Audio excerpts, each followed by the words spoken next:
जैसा कि हम सबको पता है कि बरेली का वार्षिक सम्मेलन इस 25 व 26 तारीख को होने जा रहा है।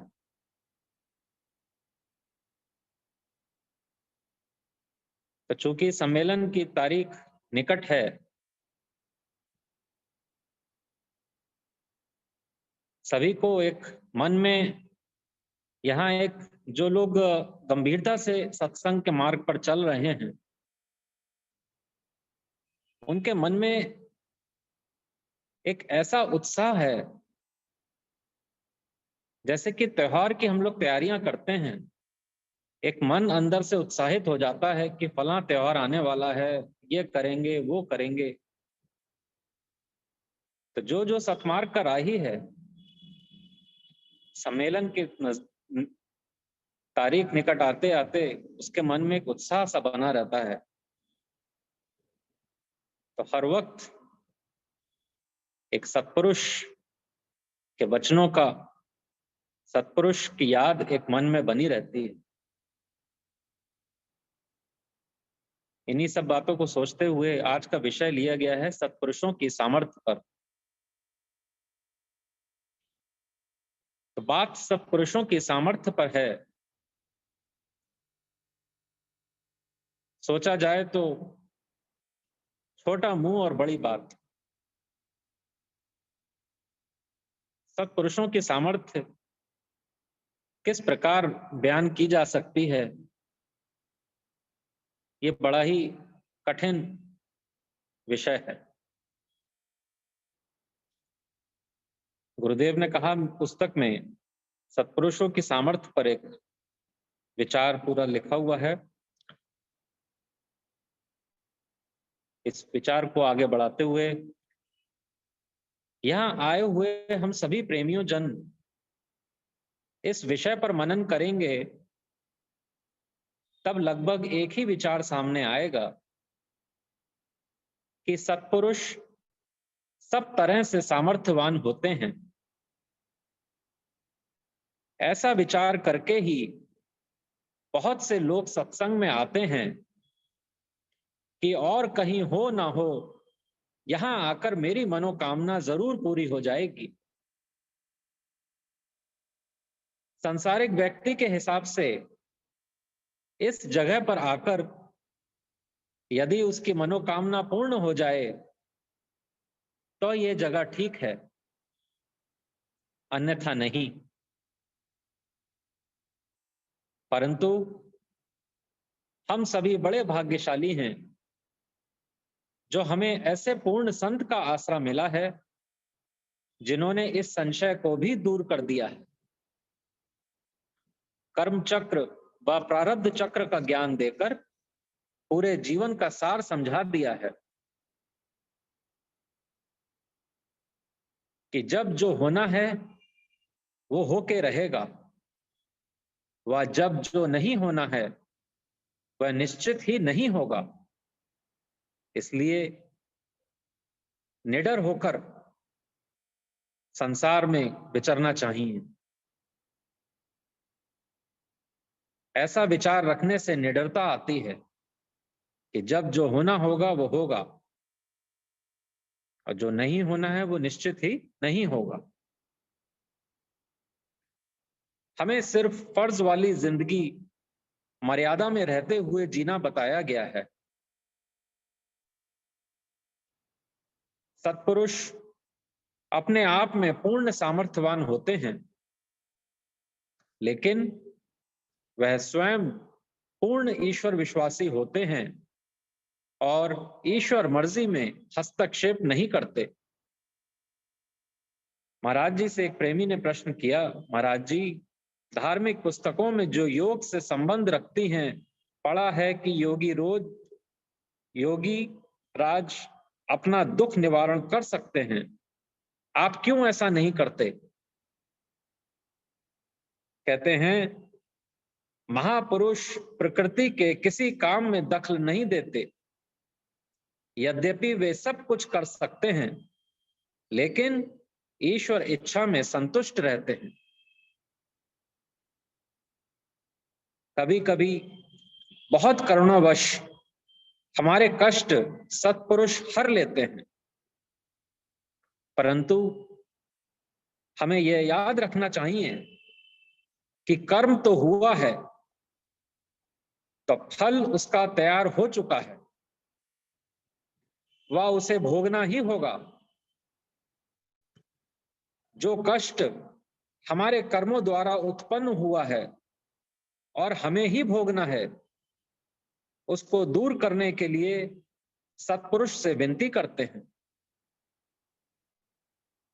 हो सकता है करुणावश उस कष्ट को वो हर ले, परंतु फिर यह कष्ट सत्पुरुष को भोगना होगा। हमें यह सोचना चाहिए कि कैसी हमारे गुरु के प्रति श्रद्धा है। जब कर्म हम हमारी इस देह से हुआ है, चाहे प्रारब्धवश हुआ है, चाहे अपने मनमुखी जीवन व्यतीत करते हुए हमने कोई कर्म किया है, अब उसका फल तैयार हो चुका है। किसी ना किसी को तो वो कष्ट उसको भोगना ही होगा। तो हमें कभी भी गुरु से इस प्रकार की याचना नहीं करनी चाहिए कि हे प्रभु मेरे कष्टों को दूर करें। अपने अपने जो भी कष्ट हैं, ये सब हमारा अपना पैकेज है। कोई ना कोई कर्म हमसे पहले हुआ है या इस जन्म में हुआ है, हमें नहीं पता। तो उसके फल स्वरूप जो भी क्रिया सामने होनी है कष्ट के तौर पे, उसको हमको ही सहन करना होगा, चाहे मानसिक रूप से सहन करना पड़े, चाहे शारीरिक रूप से। तो हमें सत्पुरुष से क्या मांगना चाहिए? ईश्वर गुरु बहुत सामर्थ्यवान हैं, परंतु हमें उनसे अपने कष्टों को दूर करने के बजाय उनसे ये मांगना चाहिए कि हे गुरुदेव, हे ईश्वर, मेरे इन कष्टों को सहने की मेरी क्षमता को और बढ़ाने के कष्ट करें। तो यह मांग हमें करनी चाहिए कि मेरी दुख सहने की क्षमता बढ़ा दीजिए। प्रेमी ने पूछा, महाराज जी, आपकी शरण में आने से पहले मुझसे जो कुकृत्य हुए उनका क्या होगा? उत्तर देते हैं, लाल जी, आपके पिछले कर्मों के तो ये जिम्मेदार हैं, लेकिन आगे से जिम्मेदारी तुम्हारी होगी। एक छोटी सी लाइन हमें कितना कुछ सिखा रही है। जिस किसी प्रेमी ने भी सवाल पूछा है, वो हम और आप भले ही ना कहें कि हमारे इस देह से क्या क्या कर्म हुए हैं, परंतु हमें तो पता है, हमारे अपने वालों को पता है। इसलिए करुणावश यहां पर भी गुरुदेव ने कहा कि पिछले कर्मों के तो ये जिम्मेदार हैं, माने कि जब तेरी बुद्धि में सुजागी नहीं थी, जब तुझे सतमार्ग के बारे में नहीं पता था, सत्पुरुष तुमसे क्या अपेक्षा करते हैं तुम्हें नहीं पता था, उस चीज की तुम्हें माफी है। परंतु अब जब तुम्हें सब कुछ पता चल चुका है, सारा चिट्ठा तुम्हारे सामने खुला है, सारा लिटरेचर तुम्हारे सामने खुला हुआ है, पढ़ा हुआ तुम समझ रहे हो, तुमको समझाने वाले भी मिल गए हैं, उसके बावजूद भी अगर तुम गलतियां कर रहे हो तो उसकी सजा ज्यादा भारी होगी। क्यों? क्योंकि तुम्हारे और संसारियों में फर्क ये है कि जो पूर्ण संसारी हैं उन्हें समता की तालीम का नहीं पता, परंतु हमें पता है। इसलिए सतमार्ग के राही को कदम फूंक फूंक कर चलना चाहिए।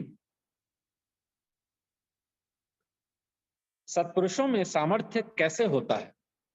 ऐसा क्या है कि उनमें सामर्थ्य होता है? संसार में किसी भी व्यक्ति व वस्तु को सामर्थ्यवान देखें तो किसी न किसी विशेषताओं की पूर्णता दिखाई देती है।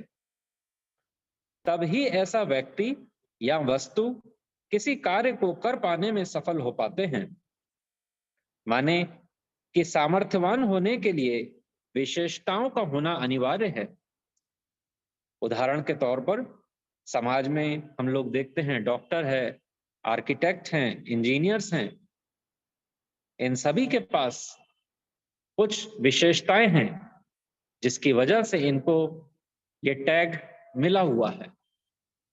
माने यह सब लोग अपने अपने क्षेत्र में विशेषताओं को धारण किए हुए सिर्फ अपने अपने क्षेत्र में पूर्ण सामर्थ्यवान हैं।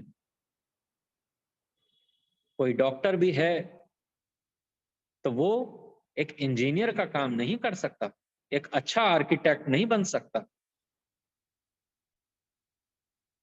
भले ही पेशा डॉक्टरी का हो, उसको कोई ना कोई एक अंग की जिम्मेदारी मिली है, तो अपने जिस अंग की उसको जिम्मेदारी मिली है उसका अच्छे से उपचार कर पाएगा, बाकी अंगों का उपचार भी ना कर पाएगा। तो समाज में एक बड़ा औहदा डॉक्टर बन गए, इंजीनियर बन गए या आर्किटेक्ट बन गए या कोई और समाज में पद हासिल कर लिया, तो उसका इतना अभिमान क्यों? कितने सारे संसार की क्रियाएं हैं जो तुम अभी भी नहीं कर सकते। तो अपनी एक छोटी सी विशेषता पर इतना अभिमान करना ठीक नहीं। जितने भी सत्पुरुष हुए, इन सभी ने गहरी खोज करके पूर्ण सामर्थ्यवान उस ईश्वर की तलाश की। वह जो गुण ईश्वर के हैं उन्हें अपने जीवन में अपनाने की कोशिश करते हुए एक दिन अपना मन निर्विकार अवस्था तक पहुंचा दिया। माने कि जो विकारी जीवन काम, क्रोध, लोभ, मोह और अहंकार से युक्त था, ईश्वरीय मार्ग जिसमें विशेषताएं सादगी, सत्य, सेवा, सत्संग व सत्सिमरण पर चलकर दिखाया, वह हम सबको भी वही प्रेरणा दी। माने ईश्वरीय मार्ग पर चलने के लिए ये पांचों नियम जो कि बहुत विशेष हैं, इनको हमें जीवन में जैसे जैसे धारण करते जाएंगे वैसे वैसे ईश्वर से नजदीकी बढ़ती चली जाएगी। जो व्यक्ति सतमार्ग पर गंभीरता से चलना शुरू कर देता है, कभी कभी उसकी निगाह अपने विकारों पर जाती है तो बहुत गिलानी महसूस करता है कि कैसे यह भव सागर पार हो पाएगा। कहते हैं कि हमें अपने विकारों के विषय में बहुत नहीं सोचना चाहिए, अपितु जिस प्रकार मधुमक्खी शहद को इकट्ठा करने में व्यस्त रहती है, उसी प्रकार हमें नेक गुणों को ज्यादा से ज्यादा अपने अंदर बसाने की कोशिश करते रहना चाहिए। इससे होगा ये कि एक दिन हम पाएंगे कि स्वयं के विकारों में पहले की अपेक्षा काफी कमी आ गई है। वह अब विकारों की ओर इतना ध्यान भी नहीं जाता। जिस प्रकार एक बहुत गंदा कमरा एक बार में साफ नहीं किया जा सकता, इसी प्रकार से हमारा मन हो चुका है। इसलिए नाम सिमरन या महामंत्र का उच्चारण पर जोर दिया गया है। जब भी मंत्र का उच्चारण करेंगे कुछ ना कुछ सफाई जरूर होगी। हम सब भी सतमार्ग की राह पर चल रहे हैं, गंभीरता से चलने का प्रयास भी कर रहे हैं, परंतु संस्कार व स्वभाववश या पिछले कर्मों के जेरे असर करके हमसे गलतियां भी होती रहती हैं। तब मन कभी कभी बड़ा दुखित हो जाता है कि एक तरफ तो सतमार्ग पर चल रहे हैं और फिर भी कुछ ना कुछ गलतियां जाने या अनजाने हो जाती हैं।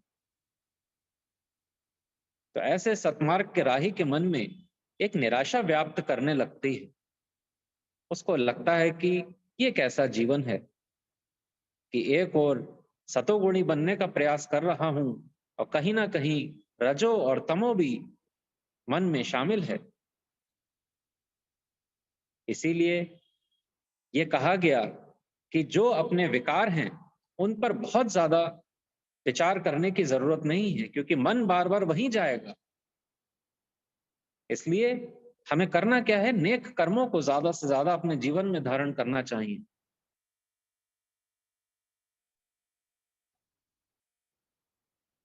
जिस किसी पूर्ण संत के विषय में हमने जाना है या सुना है, सबसे पहले हमारा जुड़ाव उनके सामर्थ्यवान होने के कारण ही हुआ है, क्योंकि उनके द्वारा जी हुई जीवन शैली अद्भुत होती है, वह हमारी बुद्धि से परे होती है। जब हम ऐसी जीवन शैली देखते हैं तब नतमस्तक होते हैं। उदाहरण के तौर पर भगवान श्री कृष्ण की जीवन शैली हम सबको पता है, श्री राम की जीवन शैली हम सबको पता है। कैसे कैसे चमत्कार उनके शरीर से हुए हैं। महात्मा मंगत राम जी की जीवन शैली हम सबने पढ़ी हुई है। जिन्होंने अब तक जीवन गाथा भाग 1 व भाग 2 नहीं पढ़ी है, कृपया उसे पढ़ें जरूर। तब पता चलेगा कि वो खुद कैसे चले, वह हमें क्या संदेश दे रहे हैं। ईसा मसीह ने भी बाइबल में लिखा है, वो लोग भाग्यशाली हैं जिन्होंने पूर्ण गुरु के साक्षात दर्शन करते हुए उनकी बातों को दिल में जगह दी। परंतु वह लोग जिन्होंने पूर्ण गुरु को देखा तो नहीं, परंतु उनके वचनों पर श्रद्धा रखते हुए अपना शीश दिया है, वो ज्यादा भाग्यशाली हैं। हम सबको भी इस बात से अपना मन प्रसन्नचित हो जाना चाहिए कि हम सब ने भी गुरुदेव को नहीं देखा है, परंतु जिज्ञासावश या संसार के दुखों के कारण हम सब सत्संग से जुड़े हुए हैं। और जब सत्संग से जुड़े तब वचनों को पढ़कर, वाणी सुनकर महाराज जी पर श्रद्धा उत्पन्न हुई। हमको बताया भी गया कि जीवन में ये 3 घटनाएं बड़ी महत्वपूर्ण हैं।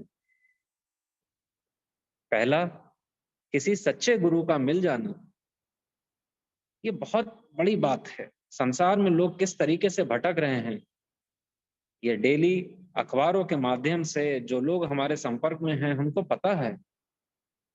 कितना बेचैन है, कितने हैरान हैं संसार में जीते हुए। तो हम सब बड़े भाग्यशाली हैं पहली बात से कि हमें पूर्ण गुरु मिल गए। कहते हैं दूसरी महत्वपूर्ण घटना यह है कि सत्पुरुष जो तुम्हें पूर्ण गुरु मिले हैं, उनके बताए हुए वचन तुम्हारी बुद्धि में ठहरें। कितने लोग वचन सुनते हैं, वाणी सुनते हैं, परंतु कहते हैं नहीं मन लगा। तो ये हम लोग भाग्यशाली हैं कि हमारे मन में गुरुदेव के प्रति श्रद्धा है, उनके वचन हमारे मन में ठहरते हैं। और तीसरी और मैं सबसे महत्वपूर्ण घटना कहते हैं जीवन की यह है कि इन वचनों पर चलना।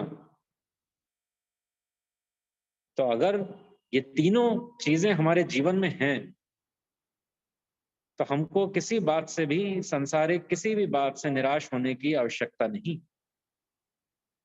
ये 3 महत्वपूर्ण घटना अगर जीवन में हुई हैं तो जीवन बड़े ही सहजता से पूरा हो जाएगा और अंत वेले हमें किसी प्रकार की निराशा नहीं होगी। क्यों? क्योंकि सामर्थ्यवान, पूर्ण सामर्थ्यवान गुरु की शरण हमको मिली है।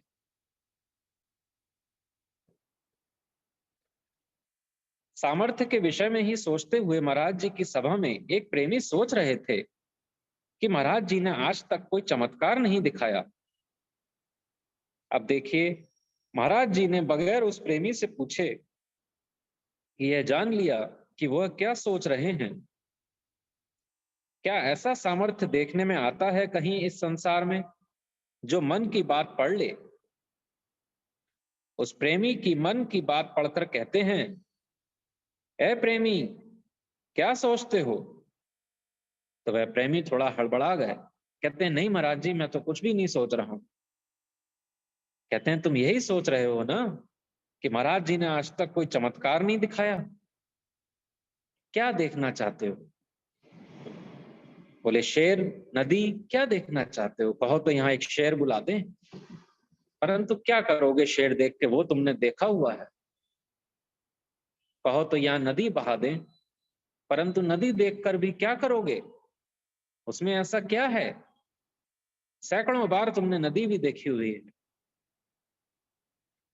तुमको चमत्कार ही देखना है तो तुमको क्या यह नहीं दिखता कि तुम्हें भूख, प्यास, नींद सब सताती है, परंतु इन्हें नहीं सताती? क्या यह किसी चमत्कार से कम है? ये वाक्य भी हम लोग कई बार सुन चुके हैं, परंतु इस विषय पर बैठे बैठे मनन करिए, सोचिए। या जब कभी बहुत प्यास लगे और एकदम ऐसा लगे कि व्याकुलता बढ़ रही है, या कभी कभी भूख की वजह से बहुत व्याकुलता बढ़े, या गहरी नींद आ रही हो और सोने को नहीं मिल रहा हो, उस वक्त सोचिए कि हमारे गुरुदेव जो पूर्ण सामर्थ्यवान हैं, उनको इन चीजों से कोई फर्क नहीं पड़ता था। ना उन्हें भूख सताती थी, ना प्यास सताती थी, और ना ही निद्रा। आज तक कोई ऐसा संत नहीं मिला। कितने लोग, कितने प्रेमी तो सिर्फ इसी बात से ही खिंचे चले आए कि देखें ऐसा कौन सा संत है जिसको भूख, प्यास और नींद नहीं सताती।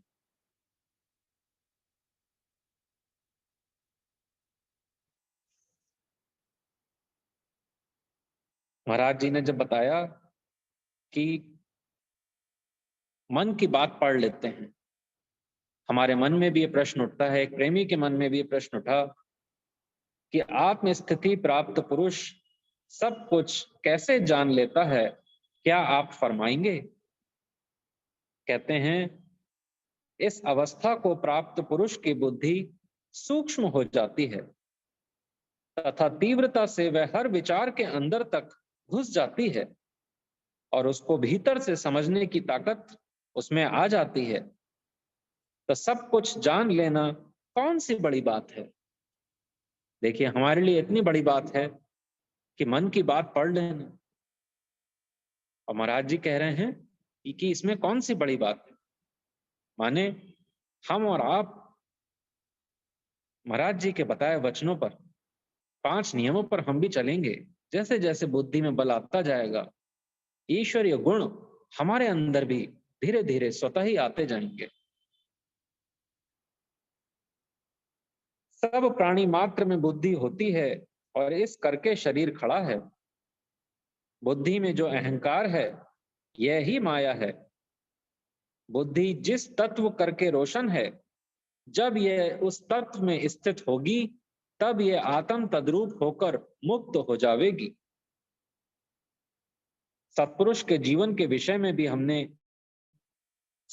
लोग जानते हैं कि तंदूर की घटना हम लोग कितनी बार सुन चुके हैं। यद्यपि गुरुदेव वह घटना से उनका मन दुखी हुआ था, उनको इस बात का अफसोस हुआ था कि आवेश में आकर उन्होंने अपना पैर तंदूर में डाल दिया था। हालांकि संसार के लिए वह एक चमत्कार ही था, परंतु महाराज जी ने कहा था कि आपको पता नहीं इस घटना से ये कितना पीछे चले गए। तो ऐसे तो हमारे गुरुदेव थे जो चमत्कार प्रारब्धवश उस शरीर से हो भी गए तो अभी उसको भी छिपाना चाहते थे। विकारों से मुक्त जीवन उनका, काम, क्रोध, लोभ, मोह, अहंकार, हमारा तो इन पांचों में ही जीवन उलझा रहता है। कामनाएं खड़ी हुई हैं, क्रोध भी खूब आता है, लोभी जीवन भी है। व्यापार करें, बिजनेस, प्रोफेशन, लोभ खड़ा ही हो जाता है, मोह ही बना रहता है। अहंकार की तो पूछ कहना ही क्या। अपने अपने पद, ओहदे, पैसा, संपत्ति, परिवार, सामाजिक प्रतिष्ठा, इसका कितना अहंकार है। जबकि महाराज जी इन सब चीजों पर विजय प्राप्त की हुई थी। जंगलों में तप करने का सामर्थ्य देखिए।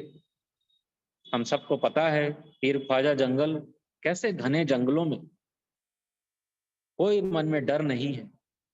कहां से आती है इतनी निडरता, हमें सोचना चाहिए। तो जब तक सतमार्ग के राह पर गंभीरता से नहीं चलेंगे तब तक इन सब बातों का खुलासी नहीं हो पाएगी। मीरा ने जहर का प्याला पी लिया, भगवान राम व कृष्ण के सामर्थ्य हम सबको पता है। माने महाराज जी ने अपने अमली जीवन का आदर्श हम भटके हुए जीवों के लिए पेश किया है, जिससे यह जन्म व अगले जन्म का भी सुधार हो सके।